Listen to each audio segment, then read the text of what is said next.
Welcome to Coruzant Technologies, home of the Digital Executive Podcast. Welcome to the Digital Executive. Today's guest is Brandon Leibowitz. Brandon Leibowitz is the founder and operator of SEO Optimizers.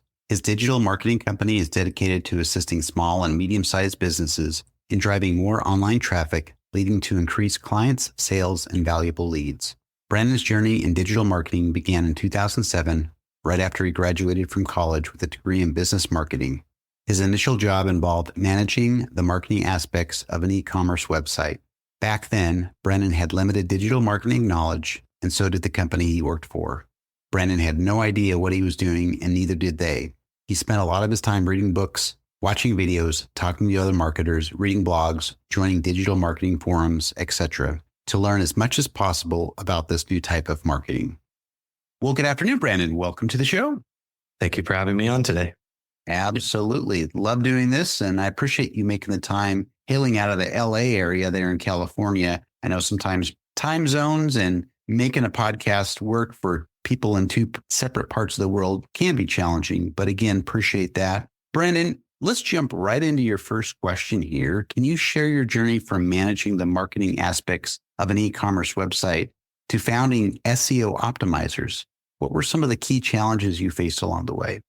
Yeah, it was a long journey of working full-time at different companies. I got my degree in business marketing. The first job I got out of school was helping an e-commerce company out with their digital marketing, which I didn't really know much about it back then in 2007. And they said, don't worry, we don't know much either. We're going to learn with you, which I thought was kind of interesting. They said, we're going to take you to classes and workshops and seminars, and decided to give that a shot. And after working there for a few months, just kind of realized that everyone's probably going to have a website in the future, and there's lots of different ways to get traffic. And SEO is just a way to get free traffic. And I thought, who doesn't want free traffic? And over the years, I worked at different advertising agencies, and before work and after work and on my lunch breaks, I'd work on my own company, trying to build it up, which presented different challenges of getting clients, trying to figure out how to build a website, market myself, trying to just figure out how to educate people about SEO, because back in 2007, people didn't really know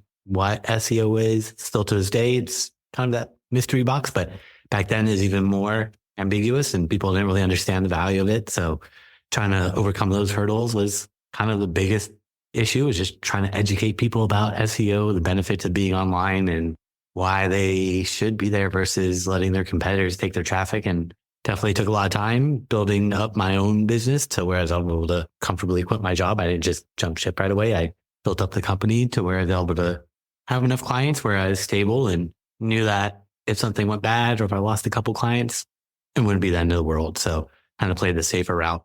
And that's led me on this journey to where I'm at now, which is still helping people to tap into that free traffic from SEO. Thank you, Brandon. I appreciate that. Love the story. Obviously, we're put in varying situations, and it's kind of a sink or swim. In your case here, you really didn't know the SEO part of websites and marketing, and you had to dive in and learn it on your own. So that's amazing. Appreciate that. I know our audience will appreciate it as well. Brandon, SEO Optimizers focuses on assisting small and medium-sized businesses. Can you discuss the specific strategies you use to help these businesses increase their online traffic and sales?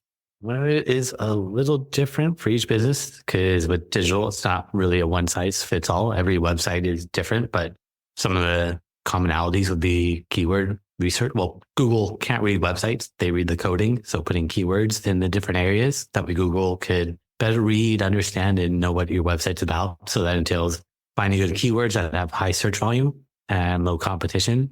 Like, for example, one of my clients, they're a lawyer, personal injury lawyer, and we were trying to figure out, do they want to rank for a personal injury lawyer or personal injury attorney?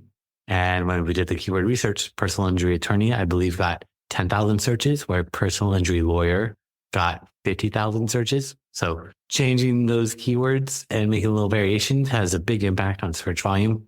And that's where you have to start off with the keyword research and then incorporate them into the different areas on your website. And once you've done that, Google can then see what keywords you're targeting, but they don't care what you put on the website because they just don't believe anything that anybody ever puts on a website, because too many people have tricked Google over the years that they just don't believe that you are really who you say you are. And you have to build that trust up, and trust comes through getting what are called backlinks, getting other websites to link out to you. What is a backlink? A backlink is a clickable link from another website that points to yours. So let's say you're reading an article in the latimes.com and there it says Brandon Leibowitz and you click on it and it goes to my website, then I'd be getting a backlink from the latimes.com. So helping people build that trust through backlinks. Thank you so much. I do appreciate that. Kind of breaking that down for our audience. Not everybody knows really how SEO works. And it is an art and a science, as you figured out over the years. So I appreciate you sharing that.